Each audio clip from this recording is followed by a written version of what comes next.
حضرت حذیفہ بن یمان کہتے ہیں میں باپ کے مرنے پہ اتنا نہیں رویا جتنا عمر کے سوال پہ رویا۔ حضرت حذیفہ بن یمان ایک صحابی تھے، میرے نبی کریم علیہ السلام ان سے راز کی باتیں کرتے تھے۔ ہر بندے کا ہاضمہ ٹھیک نہیں ہوتا، سب سے راز کی بات نہیں کرنی چاہیے۔ حضرت حذیفہ بن یمان کہتے ہیں حضور راز کی باتیں بتاتے ہیں۔ مدینہ منورہ میں جو منافقین تھے ان کی لسٹ بھی نبی پاک نے حضرت حذیفہ بن یمان کو دی تھی۔ جب کوئی مشکوک آدمی مر جاتا نا تو صحابہ کہتے ہیں ہم دیکھتے اگر حضرت حذیفہ نے جنازہ پڑھا ہے تو ہم بھی جنازہ پڑھ لیتے۔ نبی پاک نے بھی کچھ جنازے نہیں پڑھے، ترمذی میں ہے، فرمایا عثمان سے جو بغض رکھے اس کا جنازہ نہیں پڑھیں گے۔ حضرت حذیفہ بن یمان اگر جنازہ پڑھتے تو لوگ پڑھتے، وہ نہ پڑھتے تو لوگ جنازہ نہ پڑھتے۔ حضرت حذیفہ بن یمان کہتے ہیں جناب عمر فاروق کی خلافت کے آخری ایام تھے، کچھ دنوں کے بعد وہ شہید ہو گئے۔ فرماتے آدھی رات کا وقت تھا، میں گھر میں سویا تھا بڑا بے فکر، اچانک میرے دروازے پہ دستک ہوئی، میں گھبرا کے اٹھا، اتنی رات کو کون آیا؟ کہتے ہیں قربان جاؤں، دروازے پہ گیا تو امیر المومنین فاروق اعظم دروازے پہ۔ میں نے کہا عمر کوئی حکم تھا تو مجھے بلا لیتے۔ کہنے لگے میں نا امیر بن کے نہیں آیا، تیرا ویر بن کے آیا ہوں۔ امیر المومنین کی حیثیت سے سرکاری کام سے بلاتا تو وہاں بلاتا، مجھے ایک ذاتی کام پڑ گیا۔ کہتے ہیں میں نے عمر کو گھر کی اندر بلا کے چارپائی پہ بٹھایا، میں نے کہا حضور میں غریب آدمی، میں کیا آپ کے کام آ سکتا ہوں؟ تو کہتے ہیں انہوں نے نا مجھے ساتھ بٹھا لیا، پھر میرا ہاتھ پکڑ لیا، کہنے لگے تو عمر کو جانتا ہے؟ عمر جھوٹ نہیں بولتا۔ تو جانتا ہے؟ عمر وعدوں کا پکا ہے۔ کہا حضور جانتا ہوں۔ کہا میں اس وقت آیا ہوں جب دیکھ بھی کوئی نہیں رہا۔ حضرت حذیفہ بن یمان کہتے ہیں پریشان ہو گیا، حضور پہلیاں نہ بجھوائے، مہربانی کر بتائیں کدھر آئے ہیں؟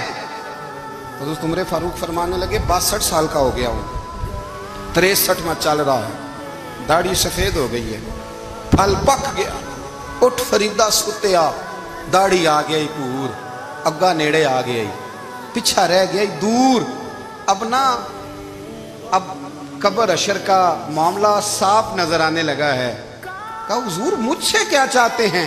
حضرت عمر رو پڑے، کہنے لگے آج میں عشاء کے بعد نکلا ہوں تو نبی پاک کے صحابہ مجھے نیک کہہ رہے تھے، پھر میں نے بچوں کی ماں سے اور بچوں سے بھی پوچھا ہے، وہ بھی مجھ سے راضی ہیں، پر حذیفہ تیرے ساتھ نبی پاک راز کی باتیں کرتے تھے، سچ بتا کہیں عمر کا نام منافقوں میں شامل تو نہیں؟ سچ بتا ان منافقین میں تو شامل نہیں، کہیں اوپر سے تو نہیں سارا کچھ؟ حضرت حذیفہ بن یمان کہتے ہیں میں باپ کے مرنے پہ اتنا نہیں رویا جتنا عمر کے سوال پہ رویا۔ میں قدموں میں بیٹھ گیا، میں نے کہا نہیں عمر یہ تو میں نے نہیں سنا، لیکن یہ میں نے نبی پاک سے ضرور سنا ہے کہ میرے بعد اگر کوئی نبی ہوتا تو عمر ابن خطاب ہوتا۔ یہ میں نے اپنے کانوں سے سنا ہے کہ عمر جس گلی سے گزرے شیطان رستہ بدل جاتا ہے۔ یہ میں نے اپنے کانوں سے سنا ہے کہ 950 سال حضرت جبریل جناب عمر کی شان بیان کریں تو پھر بھی بیان نہیں ہو سکتا۔ یہ میں نے ضرور سنا۔ دوستو ساری زندگی حضرت عمر نے اگر دوسروں کا محاسبہ کیا تو اپنا اور اپنے بچوں کا بھی کڑا خیال رکھا، اپنی ذات پر بڑی توجہ دی۔ جو لوگ اپنا بھول جاتے نا، ہمیں اپنی صحت کا بڑا خیال ہے لیکن اپنی روحانی زندگی کا کوئی خیال نہیں ہے، قلبی زندگی کا کوئی تصور نہیں ہے۔ آپ یقین کریں موٹا آدمی کمزور ہونے کے لیے جدوجہد کر رہا ہے، کمزور طاقتور ہونے کے لیے، لیکن جس کو کتنے دن بیت گئے اللہ رسول کی یاد میں رویا ہی نہیں، کتنے دن بیت گئے نعت سننے کو دل ہی نہیں چاہا، جسے مہینوں بیت گئے اور قرآن پاک کی طرف نظر ہی نہیں گئی، وہ فکر مند ہی نہیں۔ زندگی زندہ دلی کا نام ہے، مردہ دل کیا خاک جیا کرتے ہیں؟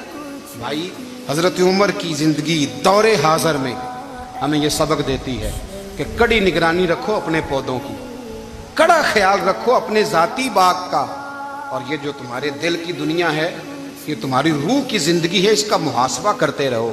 نبی کریم علیہ السلام نے فرمایا اپنا حساب خود کر لو قبل اس کے کہ تمہارا حساب کیا جائے۔